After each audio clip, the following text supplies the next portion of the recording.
Salutations, industrialists. It's Marc again. I'm a producer of Gilded Destiny and work on a bit of everything too. As you probably have noticed, we have shared our alpha roadmap where we highlighted several features and content that we plan to integrate over the next few months. We have received a lot of feedback on our maps and recently completed the provincial borders. We want to remind you that our borders are still a work in progress. While we have finished the first pass at provincial borders, they are by no means final. Given the ease of editing provinces, we will likely continue tweaking these.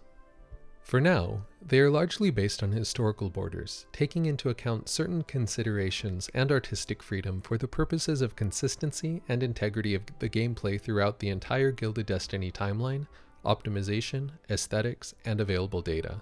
Finally, if you see something that you love or hate, please let us know in the comments or over on our Discord, where we take note of all feedback from our community. Speaking of Discord, we have started rolling out our roles to our Kickstarter backers. If you have not yet completed the Kickstarter survey we sent out, please do so. If you have filled it out and are not yet in our Discord server, many of you, join and say hello in the main channel to let us know you're there and to claim your role. Finally, in this dev diary, I am happy to introduce two of our content designers, Basten and Josh, who you will meet shortly. Well, as you may have guessed, today's topic is related to the choices we make when designing the maps, and updating you on our major map rework to improve performance and aesthetics. On the content design side, our main task now with the map will be adding terrain features to the map. Our primary goal for the map is to ensure that the game is fun to play, allows plenty of desired alt history scenarios, and reflects the world of the 19th century. As mentioned before, we take a certain amount of creative freedom when designing the map and its borders in anticipation of gameplay and optimization. Many of you have already made suggestions for improvement, which we welcome and encourage. Let's take a look at North America to illustrate some of these considerations. To start us off, I'll show you California and how I divided it. We actually have two Californians on our team. I'm from Southern California and consider anything north of Los Angeles to be Northern California.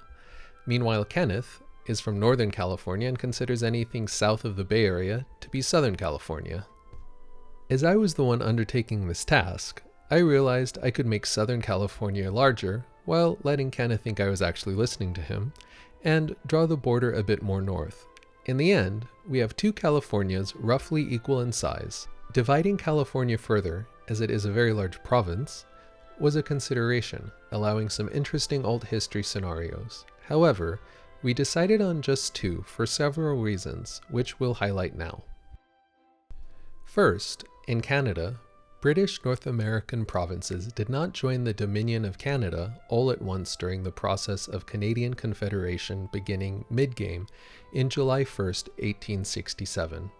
So, when drawing provinces, I needed to consider a few alternate scenarios. First, modeling all of the border fluctuations in central Canada, the border of Ontario, Manitoba, and the district of Keewatin, would be unrealistic, as the goal is ultimately to create provinces that make sense for gameplay throughout the timeline. Since provincial borders are fixed throughout the game, unless you mod them in the editor of course, to model each expansion of Canadian territory, I divided some borders into, let's call it the average of what happened. For example, if we take a look at Manitoba, which was one of the first areas to pledge allegiance to the new Federal Dominion of Canada, it is a small square that eventually expands into a larger Greater Manitoba, eventually becoming the full-size Manitoba in 1912 that we are familiar with today, by assuming parts of the District of Keewatin and the Northwest Territories. Considerations such as these were made by balancing historical realism with what we think would be fun during gameplay. In this case, the territorial expansion of Canada, giving access to more population, land, and logistics possibilities. All that being said, let's take a look at Greater Manitoba here.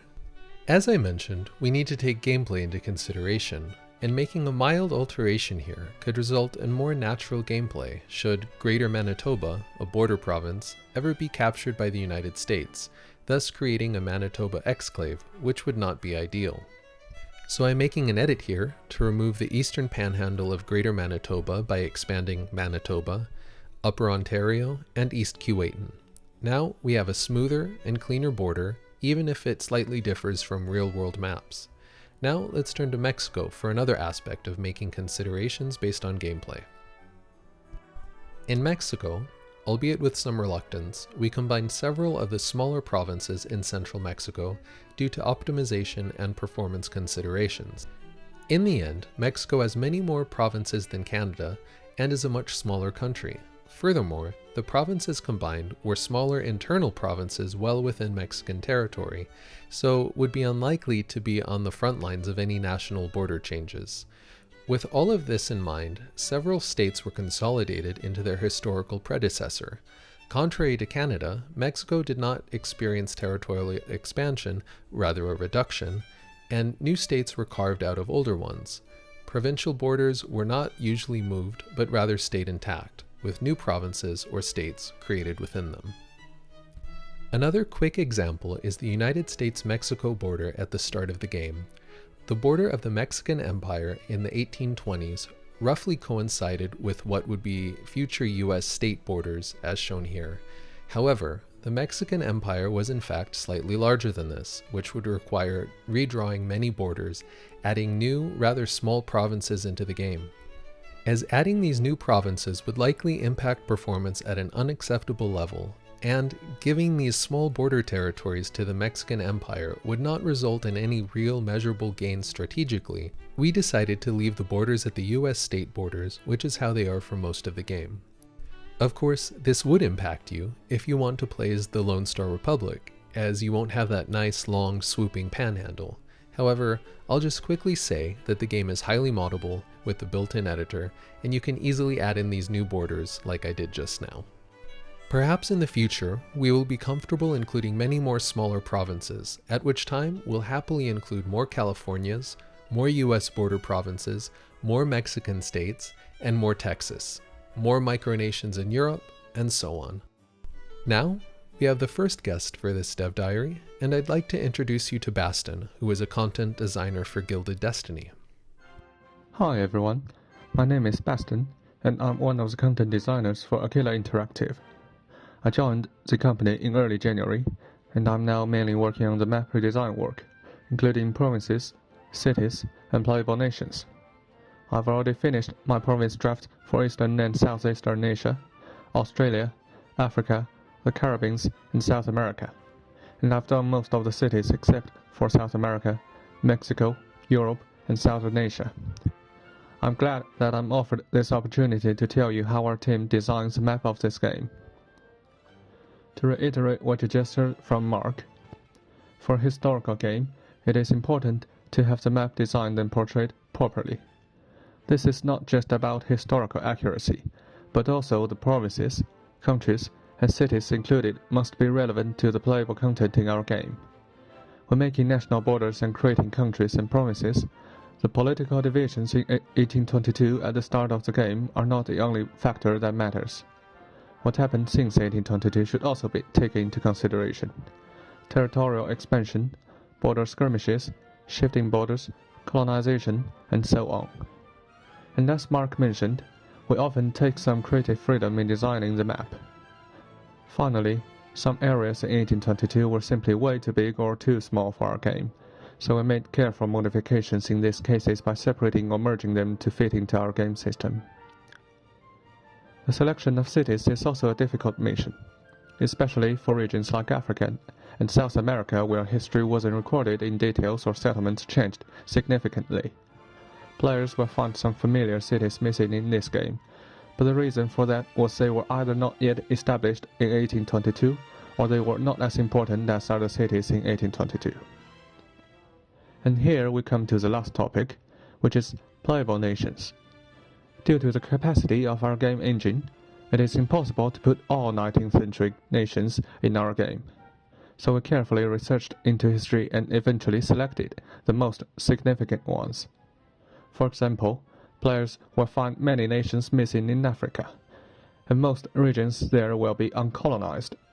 This is because those regions were either occupied by Aboriginal tribal forces and never formed any real nation-state, or local kingdoms there never had any effective resistance against the colonial powers. For more information how Gilded Destiny will handle with regions like this, check out our dev diary on colonization. However, those who fought long and determined wars against the colonizers, like Ashanti and Xhosa, were added to our game as a representation of history. Some other African nations were selected because they were powerful enough in 1822, so you can play them normally as you can do for any other playable nations. This offers you players a chance to develop into great powers in any part of the world in our game.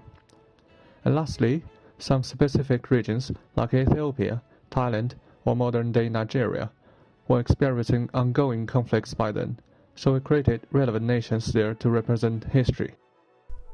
Great, thank you, Basten. Now let's hear from our second guest, another one of our content designers, Josh, who will talk about how we model terrain.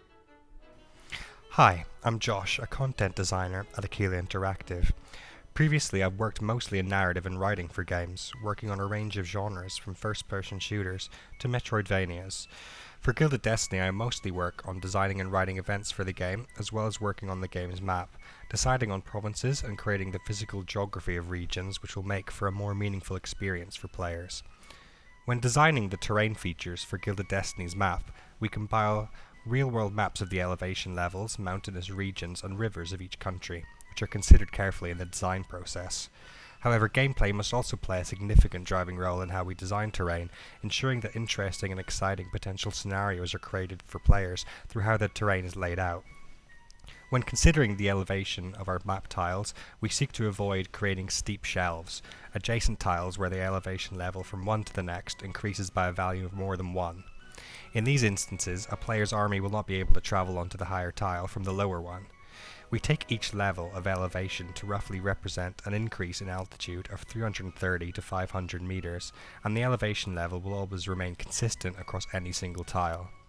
In some especially elevated areas, such as the Himalayas, to accurately represent their real-world height and the rapid rate at which their altitude increases, elevation steps of greater than 1 would be required.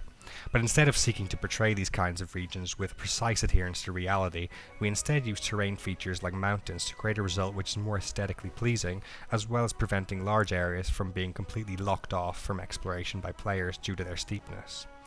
A mountain inhabits a single tile, although, when placing them using the editor, multiple mountains can be joined to form ranges which cluster together. When placing these mountains, the intention is to create passes through which the player will be able to move their armies, providing unique strategic opportunities and challenges, such as choke points in areas which are flanked and protected by mountain ranges.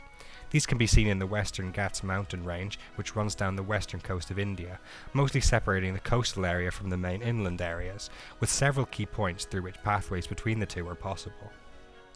The same core considerations are present with rivers, which are placed in such a way that players will be invited to carefully consider where to cross their armies, as well as where to build bridges to facilitate ease of movement and trade. In Gilded Destiny, rivers can be of varying widths and can join and flow into one another, although the width of a river never exceeds that of a single tile. These terrain features are intended to give players unique geographical challenges to overcome, so they will need to stop and think about their strategic needs and how best to meet them with the landscape in mind. Thanks, Josh. And this brings us to the major overhaul of Gilded Destiny's map. Our technical artists and programmers are currently designing and implementing a map rework aimed at improving performance, improving pathfinding for logistics and military, and making the map more beautiful. Here are some of the optimizations that the team has accomplished in the new build.